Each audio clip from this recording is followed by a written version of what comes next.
I bought a PS2 in 2024 and here's why. First of all, as a passionate gamer, I think it's important to own one of each generation of consoles, as they are a piece of history and are the reason gaming is so big today. Over the last few decades, the gaming industry has grown a lot each year. Games, as well as players, have changed for better or for worse. I have been meaning to buy older consoles for a while now. A couple of years back, I bought a PS3 so I could play some older games like the first Assassin's Creed, Infamous, and Red Dead Redemption. I wanted to find a good deal for a PS2 as well, not necessarily money-wise, but to find one that was well kept over the years. I went to a pawn shop a few weeks ago and there it was, for only €35, 2 controllers and a couple of games included in the package. I took it home ready to walk down memory lane.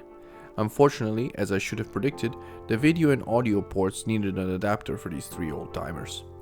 In the good old days, I would have gone to a store to buy that, so that I could go straight home and play.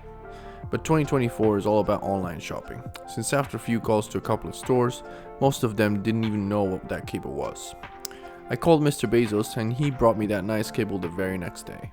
I completely forgot the PS2 had no menu, so I boot it up and after the iconic PlayStation sound, the game starts right away and memories start coming back. My parents bought me a PS2 with one game and no memory card, so I wouldn't play for too long. Growing up in Italy, I was surrounded by European football fever every weekend, and since I wasn't allowed to play any violent games yet, I chose UEFA Champions League 2004-2005. The game was kind of a spin-off of FIFA focusing on the Champions League and wow, at that time it was incredibly advanced for me. I remember playing it every day for an hour until my parents told me to turn it off and do my homework. Since I had no memory card, I could only start a career and never finish it. Despite that, it was a lot of fun every single day. Sometimes I would invite my friends and we would play together, and rebooting it now brought back all the memories. We knew the commentary by heart, and replaying it now made it all come back in my head, as if I never stopped playing. Since this game has been a big part of my childhood, I wanted to confront it with the latest FIFA game, FC 24, which has recently been made available for free on PS Plus. Over the years I've always played FIFA games. Never by myself though, only with friends when we hang out. I'm not a football fan now and I don't follow any games or teams, but I've always had a good time playing FIFA with friends. Besides the fact that these games are roughly 20 years apart, FC 24 sets the perfect example for this comparison, as it is the first FIFA game I have very much disliked for reasons I will try to explain. Playing UCL again made me realize what was fun about FIFA for me. I found it very hard to play even on the easier difficulties, and I could never win a game. However, I never felt the game was unfair, which is not the case with the newer one. After a few matches I kept losing, but I was having a good time and I wanted to try again. Whereas with FC 24 and previous more recent ones as well, I would win the game 2-0 until the very end when the other team would suddenly get very good and beat me at the end. At the same time, if I was about to win a tied match, my players would get instantly tired and give up on me. FC 24 can be very realistic at times, but also very much not so. Scoring from a free kick is almost impossible, but a overhead goal or a scorpion kick can be performed with eyes closed.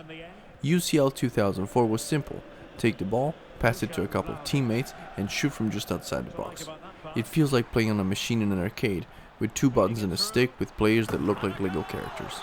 Graphics really didn't matter back then, and I'm not saying I don't appreciate the way FIFA looks now or how accurate it is at times. Here's a pitch for an idea on a new FIFA 2K25 coming soon. How about adding some sort of filter mode to make the game look like an old one? Or kind of a secret mode to unlock like in Wolfenstein, where you can find levels of the original games. I would change up the menu just a little bit and engage with players in different ways rather than just having updated teams and charge €80 for it each year. Hopefully 2K will experiment a bit more with FIFA. It doesn't just have to be a football simulator, it can be a fun and entertaining game to play in many different ways. All in all, I am very happy to have bought a PS2, and I would definitely keep playing both UCL and other older gems like Grand Theft Auto San Andreas and God of War. Thanks for watching all the way to the end, and remember to subscribe to the channel and share with your friends. I will come back with more videos on games and movies. Also, for those of you who speak Italian, I have a podcast with a friend talking about movies every week. It's called Long Story Short. Go follow it. Thank you very much and see you next time.